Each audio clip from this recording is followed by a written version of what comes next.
नमस्कार छात्रों, हम बात करेंगे इस वीडियो में ज्यामिति जिसे अंग्रेजी में जियोमेट्री कहा जाता है। इसके टॉप 10 कॉन्सेप्टों की हम बात करने वाले हैं। तो किसी भी परीक्षा के लिए महत्वपूर्ण सबसे ज़्यादा इन्हीं कॉन्सेप्टों से प्रश्न पूछे जाते हैं। तो चलिए शुरुआत करते हैं।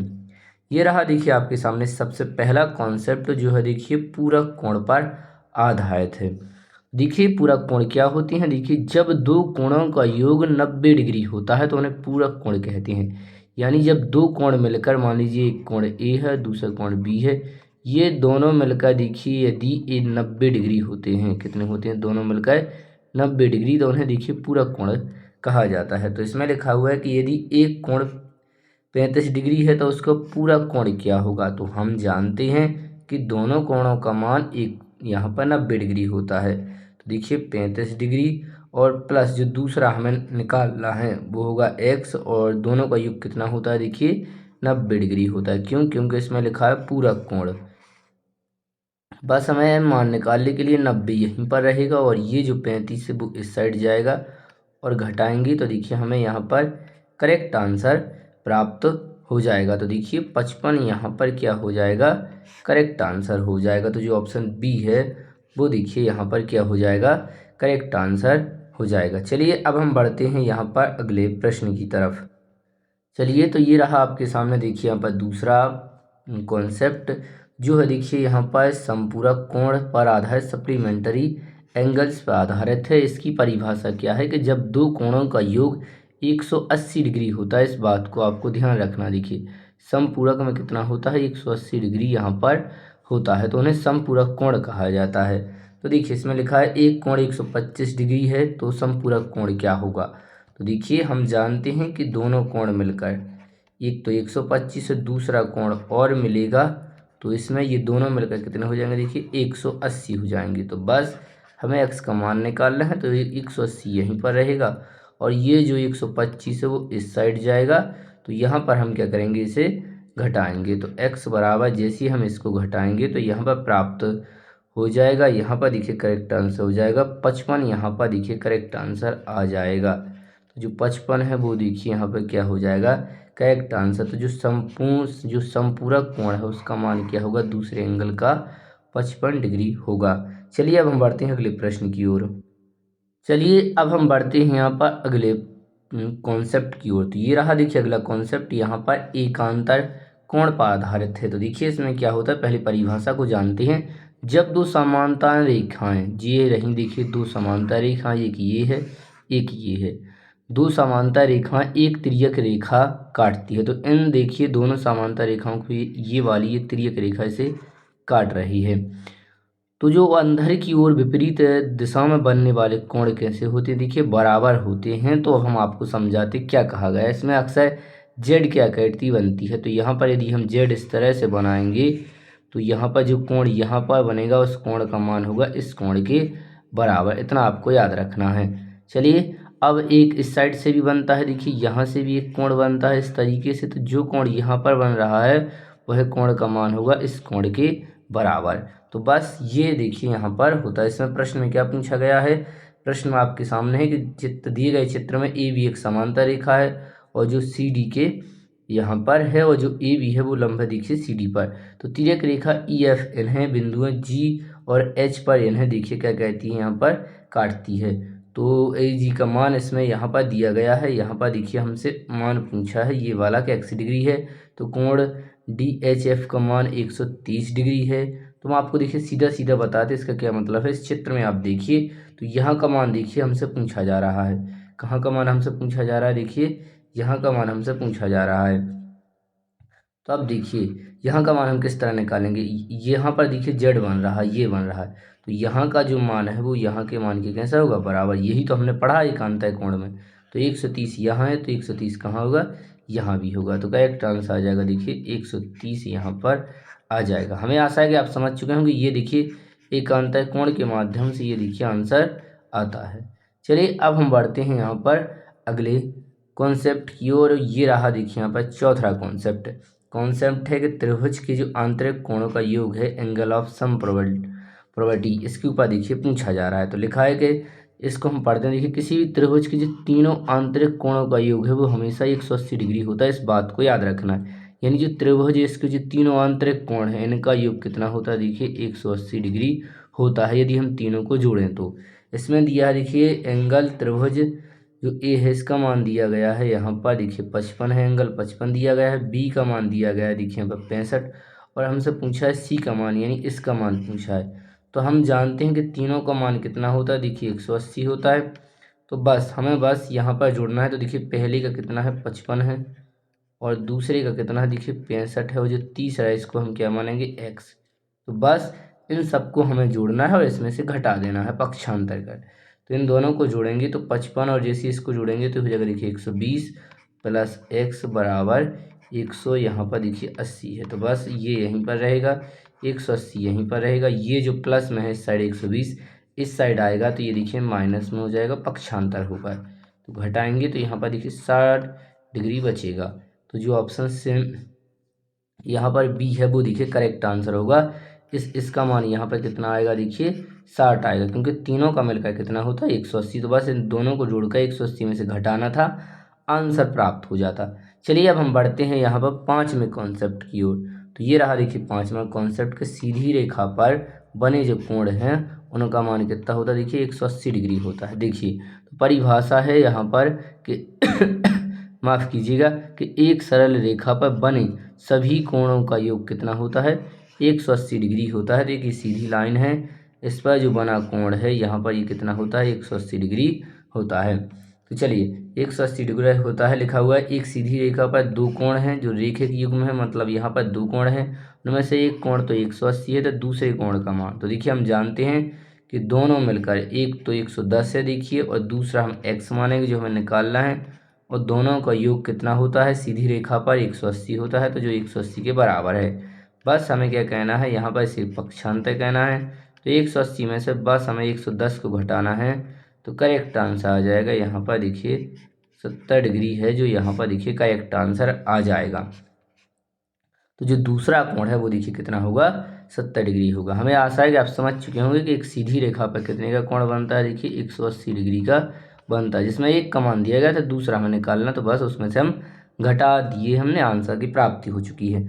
अब हम बढ़ते हैं यहाँ पर देखिए छठवें कॉन्सेप्ट की ओर, जो है देखिए यहाँ पर सी सभिमुख कोण पर आधारित है। अब इसमें क्या होता है देखिए, तो परिभाषा है कि जब दो रेखाएं एक दूसरे को काटती हैं, इस तरीके से आप देख सकते हैं यहाँ पर ये देखिए कॉन्सेप्ट, जब ये रेखाएं एक दूसरे को इस तरह से काटती हैं तो उनके आमने सामने के कोण बराबर होते हैं। उनके आमने सामने के कोण कैसे होते हैं, बराबर, यानी जितने का कोण यहाँ बनेगा वो उतना ही यहाँ होगा। यदि यहाँ पर 50 है तो यहाँ पर भी कितना होगा 50 ही होगा, और इसी तरह यहाँ पर जितना यहाँ पर कोण होगा वो यहाँ पर भी होगा, यानी आमने सामने कोण कैसे होते हैं, बराबर, जब इस तरह की कंडीशन बनती है।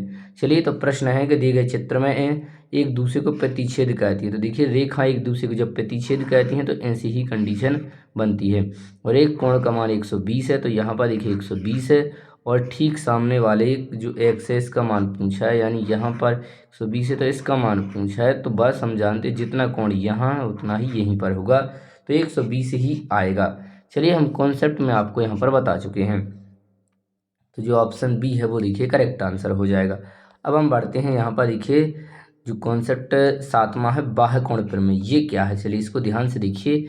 इसका मतलब इसमें लिखा हुआ, परिभाषा में लिखा हुआ है कि त्रिभुज का जो बाह्य कोण है ये वाला, ये जो बाह्य कोण है यहाँ पर देखिए हम इस कॉन्सेप्ट में जानेंगे, ये जो कोण है वो उनके सम्मुख दो आंतरिक कोणों के योग के बराबर होगा।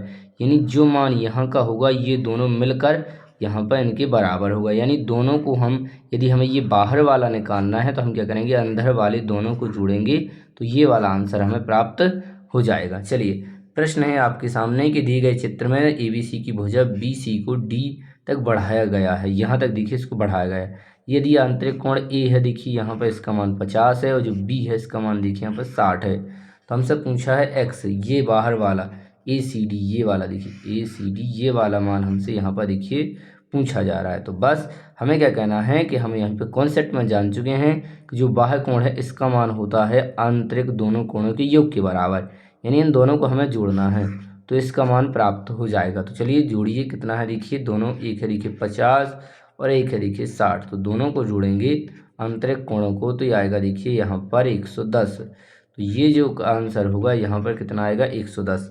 तो जो ऑप्शन ए है वो देखिए यहाँ पर क्या हो जाएगा करेक्ट आंसर। इस तरीके से आपको कहना है। ये देखिए बाह्य कोण प्रमेय होता है, डायरेक्ट आपके एग्जाम में क्वेश्चन आएगा, लेकिन आपको यदि कॉन्सेप्ट पता है तभी आप इसके आंसर निकाल सकते हैं। अब हम बढ़ते हैं यहाँ पर देखिए 8वें कॉन्सेप्ट की ओर। तो 8वां कॉन्सेप्ट ये रहा देखिए आपके सामने यहाँ पर कि समद्विबाहु त्रिभुज पर आधारित है। इसमें क्या कहा गया है कि जिस त्रिभुज की दो भुजाएं बराबर होती हैं, ये भुजा देखिए इसके यहाँ पर कैसी है बराबर होती है, तो उनके सामने के कोण भी बराबर होते हैं। यानी जब ये भुजाएं बराबर हैं तो इनके सामने के यानी ये जो कोण होगा ये भी क्या होगा बराबर होगा। बस इतना सा कॉन्सेप्ट है। यानी यहाँ पर कितना आएगा, तो यही देखिए प्रश्न पूछा गया कि दिए गए समबाहु त्रिभुज में जो ए बी है वो ए सी के कैसे बराबर है, यानी ये वाली भुजा है जो इसके बराबर है, तो कोण बी बराबर 65 डिग्री है। यहाँ पर तो हमसे एक्स का मान पूछा है यानी कोण सी का मान पूछा है, तो यहाँ पर कितना आएगा जो इसके बराबर है, अभी हमने आपको बताया है। तो यहाँ पर आएगा देखिए 65। तो 65 क्या हो जाएगा देखिए यहाँ पर करेक्ट आंसर हो जाएगा। अब हम बढ़ते हैं यहाँ पर अगले कॉन्सेप्ट की ओर। तो ये रहा देखिए यहाँ पर 9वां कॉन्सेप्ट, और इसके साथ उन्होंने प्रश्न भी लिया है। कॉन्सेप्ट है देखिए यहाँ पर समबाहु त्रिभुज पर आधारित है। तो देखिए नियम क्या कहता है, जिस त्रिभुज की तीनों भुजाएं बराबर होती हैं, तो देखिए ये समबाहु त्रिभुज में होता है जिसकी तीनों भुजाएं बराबर होती हैं, तो उसके तीनों कोण भी बराबर होते हैं और प्रत्येक कोण हमेशा यहाँ पर 60 डिग्री का होता है। तो देखिए दिया गया है प्रश्न में दिया गया है कि यदि ऊपर दिया गया चित्र एक समबाहु त्रिभुज ये वाला, यदि इसकी जिसकी देखिए तीनों भुजाएं बराबर होती हैं तो इसका प्रत्येक कोण कितने का होता है। आप जानते हैं कि यदि समबाहु त्रिभुज है तो उसका प्रत्येक कोण 60 डिग्री का होता है। तो बस ऑप्शन सी क्या हो जाएगा यहाँ पर करेक्ट आंसर हो जाएगा। चलिए अब हम बढ़ते हैं यहाँ पर 10वें की ओर, जो बेहद इंपॉर्टेंट है, यहीं से डायरेक्ट प्रश्न आते हैं जो बहुत इंपॉर्टेंट है। 3 स्टार लाख है, ये देखिए यहाँ पर कॉन्सेप्ट। तो कॉन्सेप्ट क्या कहता है, चलिए अब एक एक कर आपको बताते हैं। पहला पॉइंट कहता है कि देखिए यहाँ पर यदि दो रेखाएं यहाँ पर इस तरह से जा रही हैं और अन्य रेखा उसे इस तरह से काटे, तो इस तरह की कंडीशन यहाँ पर बनती है। पहली कंडीशन है देखिए यहाँ पर विकल्प पी है या एकांतर कोण, देखिए अल्टरनेट इंटीरियर एंगल्स। ये क्या कहता है कि जहाँ पर भी जेड आकृति बनती है वे हमेशा आपस में बराबर होते हैं। तो ये हम देखिए पहले ही कॉन्सेप्ट देख चुके हैं। ये जेड वाला मैंने आपको बताया था, जेड वाला कॉन्सेप्ट यदि इस तरह से यहाँ पर बन रहा है तो जितना मान यहाँ पर होगा उतना ही मान ये वाला होगा। तो इसकी बात हम पहले कह चुके हैं। और एक इस तरह से भी यहाँ पर बनता है, देखिए कि जितना यहाँ पर होगा वो मान इसके बराबर होगा। तो ये हम पहले देख चुके हैं। अब हम बात करेंगे इसका अनुरूप संगत यानी यहाँ पर करस्पॉन्डिंग एंगल्स की बात करेंगे। इसमें क्या होता है कि एफ आकृति बनती है, ये बन रही है देखिए यहाँ पर एफ आकृति है जो बन रही है। अब ये एफ आकृति क्या कहती है, यहाँ पर जो इसका मान है, जो यहाँ पर देखिए इसका मान है, इस एफ वाले ऊपर वाले का वो होता है देखिए यहाँ पर इसके बराबर होता है। तो यहाँ पर यानी इस एंगल करस्पॉन्डिंग एंगल के तहत क्या होता है, जहाँ पर एफ आकृति बनती है तो इसका मान होगा इसके बराबर। तो देखिए जो यहाँ पर जब भी एफ आकृति बनती है तो ये होगा देखिए एल है, जो एल बराबर है देखिए यहाँ पर जो L1 बराबर है L5 के। और इसी तरह यहाँ पर देखेंगे कि जो एक ये वाला है देखिए इसके बराबर, और जो नीचे वाला है वो है देखिए इस नीचे वाले के बराबर है। यानी जो L2 है वो बराबर है देखिए L6 के। ये इस तरह से, इसी तरह देखिए यहाँ पर यदि आप ध्यान से देखेंगे तो आप देख पाएंगे कि यहाँ पर देखिए ये है जो ये वाला है ये बराबर है देखिए इसकी। तो यहाँ पर देखिए और भी इसमें बराबर है, जो L4 है वो बराबर है देखिए यहाँ पर करस्पॉन्डिंग एंगल L यहाँ पर 8 के बराबर है। और जो ये वाला है देखिए ये बराबर है देखिए इस वाले नीचे के, यानी जो यहाँ पर 3 वाला है ये बराबर है देखिए L7 की। तो इनको आपको ध्यान रखना है। यहाँ पर देखिए F है जो यहाँ पर बनता है, तो आप देखेंगे F यहाँ पर देखिए बन रहा है, इस साइड भी F बन रहा है, तो जो ये है ये इसके बराबर होगा, जो नीचे वाला है वो नीचे वाले के बराबर होगा। चलिए अब हम बात कहते हैं तीसरे कॉन्सेप्ट की। तो ये था देखिए यहाँ पर दूसरा कॉन्सेप्ट था। चलिए तो दूसरा कॉन्सेप्ट ये था, देखिए पहला कॉन्सेप्ट हम जेड वाला पहले से जानते हैं तो उसकी हम बात नहीं करेंगे यहाँ पर। अब हम बात करते हैं जब एक ही ओर के अंतः कोण यानी इनकी बात हो रही है। एक ही ओर यहाँ पर जो अंतः कोण है ये वाले देखिए L1 माफ़ कीजिएगा L2 और L5, ये देखिए अब क्या है एक ही अंतः कोण है और ये तिर्यक रेखा के एक तरफ के आंतरिक कोण का योग 180 होता है। मतलब इसका मतलब यह है, हम थोड़ा सा यहाँ पर देखिए कलाई को चेंज कर लेते हैं।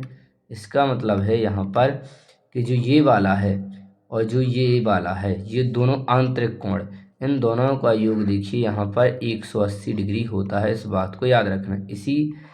यह इस साइड भी यही तरीका लगेगा कि इन दोनों का मान कितना होता है, देखिए 180 डिग्री होता है। ये प्रमेय है देखिए यहाँ पर कि एक ही ओर की जो अंतः कोण है वो तिर्यक रेखा के एक तरफ के आंतरिक कोण का योग कितना होता है, 180 डिग्री। यानी आपको यदि ये वाला पता चल जाए तो बस आप 180 में से घटाएंगे तो इसका मान आपको प्राप्त हो जाए, क्योंकि ये दोनों मिलकर कितना बनाते हैं, 180 बनाते हैं। तो ये देखिए कॉन्सेप्ट था। हमें आशा है कि आपको समझ में ज़रूर आया होगा जो हमने आपको बताया है। इसी के साथ इस वीडियो को हम यहाँ पर समाप्त कर रहे हैं और हमने लगातार वीडियो अपने चैनल पर अपलोड की हैं। यदि आपको किसी भी प्रकार की समस्या आ रही है तो आप हमें कमेंट कर बताएं, हम ज़रूर उस पर नई वीडियो बनाएंगे और आपको वहाँ पर समझाएंगे। तो इसी के साथ इस वीडियो को समाप्त करते हैं। यदि वीडियो पर नए हैं तो वीडियो को लाइक करें, चैनल को सब्सक्राइब करें, अपने दोस्तों में अवश्य शेयर करें। तो हम आपसे मिलेंगे नई वीडियो में।